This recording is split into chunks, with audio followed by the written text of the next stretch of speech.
اصل چیز ہے کربلا ہوئی کیوں نبی علیہ السلام کی محنت کو 50 سال کے اندر اس لیول تک پہنچا دیا گیا کہ ہزاروں صحابہ زندہ ہیں اور نبی صلی اللہ علیہ وآلہ وسلم کی پوری اولاد ذبح کر دی جاتی ہے.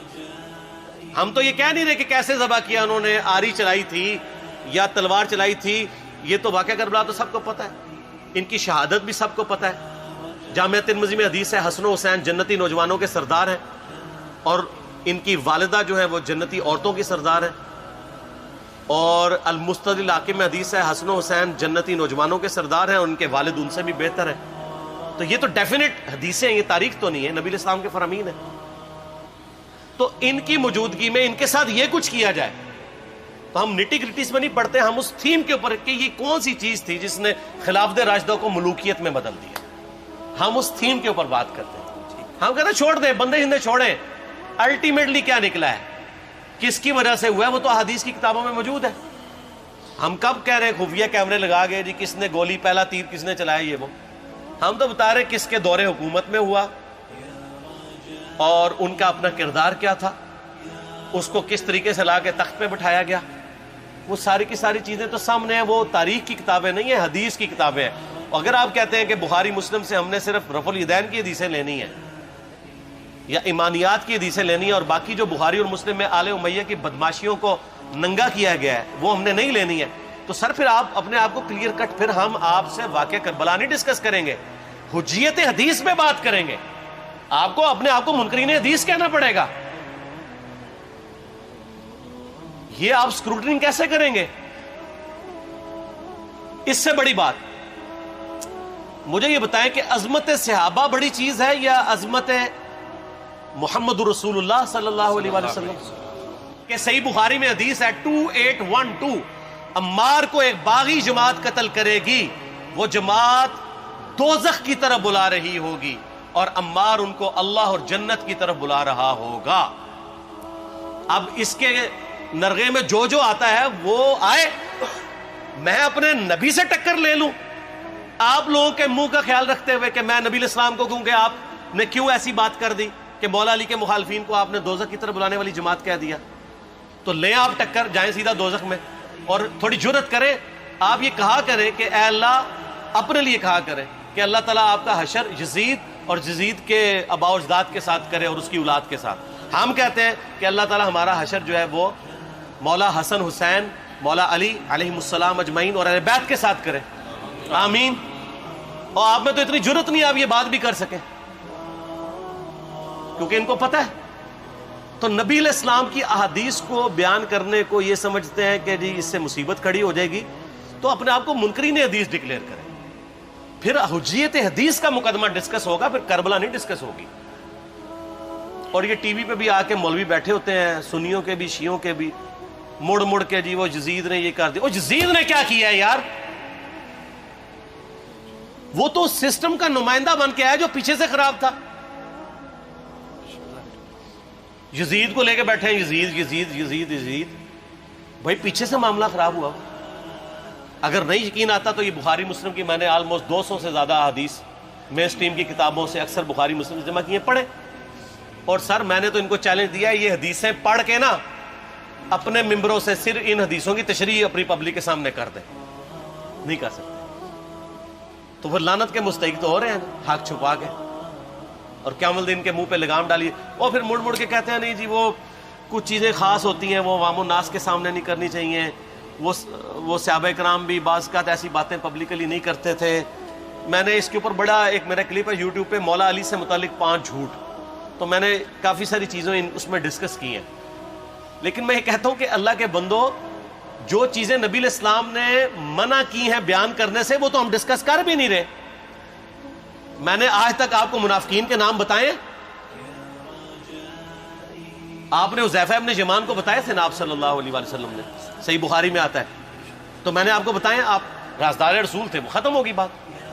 میں نے کبھی ڈسکس کی ہے؟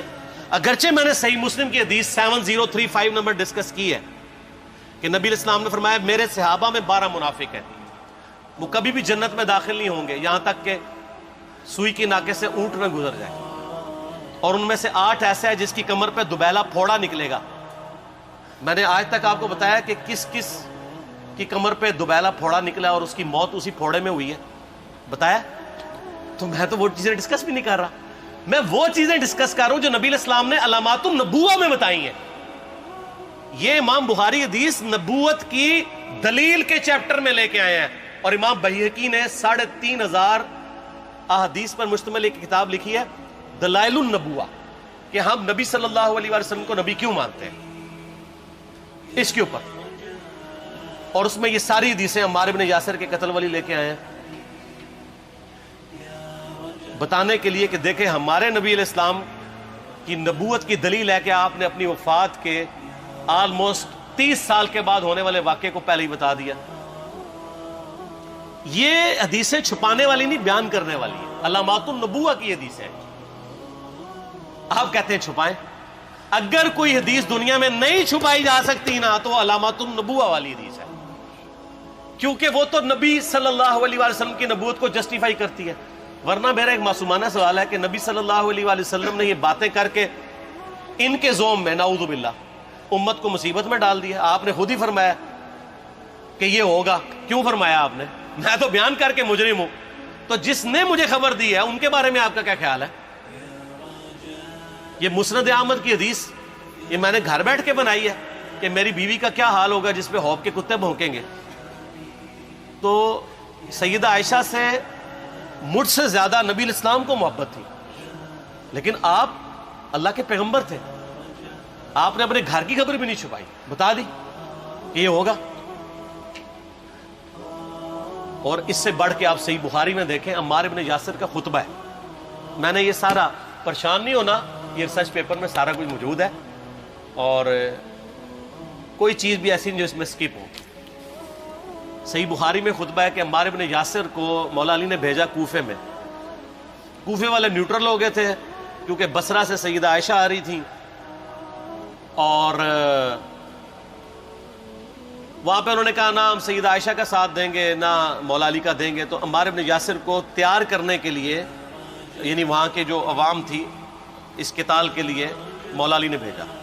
تو سیدنا عمار بن یاسر نے وہاں پہ کوفے کے ممبر پہ خطبہ دیا، بخاری کے الفاظ ہیں، اوپر والی سیڑھی پہ عمار بن یاسر نے حسن ابن علی کو بٹھایا، حالانکہ حسن ابن علی سے 4 گنا بڑی عمر تھی عمار بن یاسر کی، 90 پلس ہو چکے ہوئے تھے،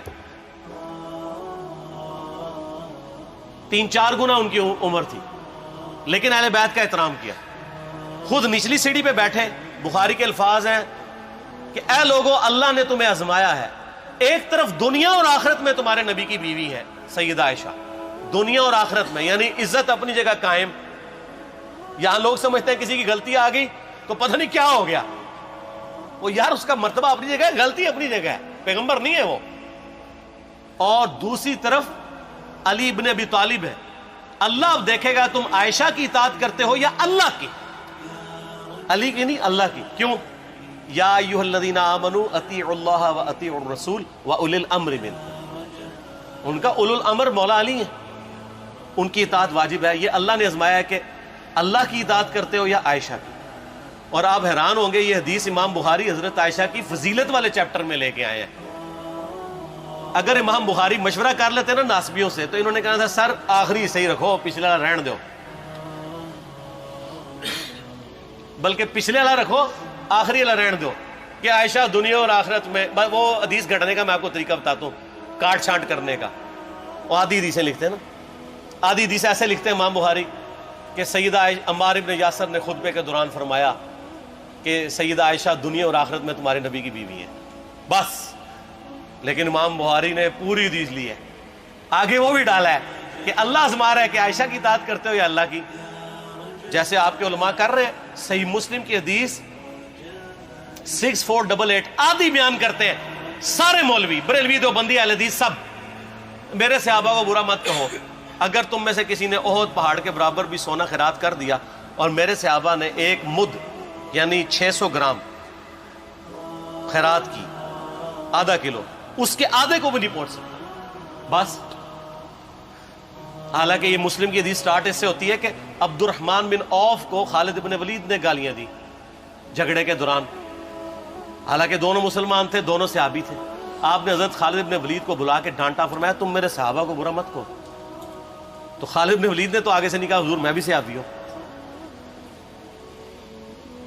ان کو پتا تھا کہ عبد الرحمن بن عوف نے اس وقت اسلام قبول کیا جب اسلام کا مطلب تھا مار، تکلیف اٹھانا، اور خالد بن ولید نے گولڈن پیریڈ میں صلح حدیبیہ کے بعد اسلام قبول کیا. میں اب تم لوگ یہ کر رہے ہو، تم لوگ اگر عہد پہاڑ کے برابر بھی سونا خیرات کر دو، یعنی صلح حدیبیہ کے بعد والے لوگ میرے ان کے برابر نہیں ہو سکتے. اور جو فتح مکہ پہ معافی مانگ کے مسلمان ہوئے ہیں طلقاء، مؤلفۃ القلوب آل امیہ، ان کا تو لیول ہی کچھ نہیں ہے. یہاں تو خالد بن ولید کے بارے میں یہ بات کی جا رہی ہے. اور پھر وہ مؤلفۃ القلوب اپنے زمانے میں ممبروں پہ سب و شتم کروائیں سیدنا علی پر.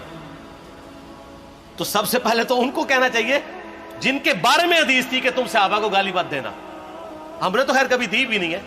اور میں یہ آخری جملہ ان کو ایسا بولتا ہوں کہ جو ان کے دماغ تک ڈرل کر جائے گا کہ آل امیہ نے جو کچھ اپنے دور کے اندر سیدنا علی کی گستاخیاں کی ہیں نا، ہم نے تو ویسی کوئی ایک گستاخی بھی آل امیہ کے بارے میں نہیں کی ہے. میں نے آج تک آل امیہ کے اوپر بائی نیم کسی کے اوپر لعنت کی ہے؟ حالانکہ یہ مولا علی پہ کرتے رہے. یہ ہے لعنتی خود ہو گئے نا، جب مولا علی پہ لعنت کی تو لوٹ آئی. مسند ابی یعلا میں صحیح سند کے ساتھ حدیث موجود ہے، مسند احمد میں بھی موجود ہے کہ سیدنا علی کو جس نے گالی دی اس نے رسول اللہ کو گالی دی صلی اللہ علیہ وسلم. جب ام سلمہ نے کہا تھا، شیخ زبیر صاحب نے اس کو تحکیم میں صحیح لکھا ہوا ہے فوٹ نوٹ کے اوپر، کہ لوگوں تمہارے ممبروں پر رسول اللہ کو گالیاں دی جاتی ہیں، تو انہوں نے کہا معاذ اللہ ہم کب کہیں گے، ایسا نہیں ہو سکتا. تو ام سلمہ نے کہا تم لوگ علی اور اس سے محبت کرنے والوں پہ گالی گلوچ نہیں کرتے ہو کیا؟ جبکہ میں نبی کی بیوی کہتی ہوں کہ سب سے زیادہ رسول اللہ سے محبت، سیدنا علی سے محبت نبی صلی اللہ علیہ وآلہ وسلم کرتے تھے. لہٰذا جب یہ تم کہتے ہو نا علی پر لعنت، علی سے محبت کرنے والوں پہ لعنت، تو یہ لعنت تو تم نبی علیہ السلام تک لے کے جا رہے ہو نعوذ باللہ، کیونکہ علی سے محبت کرنے والا پہلے نمبر پہ نبی صلی اللہ علیہ وآلہ وسلم ہے. اور پھر کہتے ہیں سب کا مطلب تنقید ہے. اور نہ، پرانیاں گلاں، پرانے بابے، پرانے بزرگ، جھوٹے ہو. صحیح مسلم کھولو 6229 غدیر خم سے اگلی حدیث، لعن اللہ ابا التراب کے الفاظ ہیں، مٹی والے ابن ابی طالب پر لعنت، یہ الفاظ موجود ہیں. سب کا ترجمہ لعنت ہی ہے، تنقید نہیں ہے. اچھا پھر میرا معصومانہ سوال ہے کہ اس کا مطلب ہے صحابہ پہ تنقید کرنا اچھا کام ہے؟ کہیں گے نہیں. تو بتاؤ یہ برا کام کون کرتا تھا؟ آل امیہ. تو لہذا شیعہ نو میں کہنا کہ آپ لوگوں کو حقائق بتائیں کہ ٹوٹی کمند کہاں. یہ سب مجرمین آل امیہ ہے. اور یہ آل امیہ اور بنو ہاشم کی لڑائیاں نبی علیہ السلام کی بعثت سے پہلے چل رہی تھی، صدیوں سے چل رہی تھی. وہ تو پھر اللہ نے بنو ہاشم کو نبوت کے لیے چنا تو ان کو یہ پھر جیلسی ہضم نہیں ہوئی، وہ چیز آگے چلتی تھی. خیر چھوڑ دیں، ایک تلخ ٹاپک ہے. صلاۃ بر محمد و آل محمد، اللہم صلی علی محمد و علی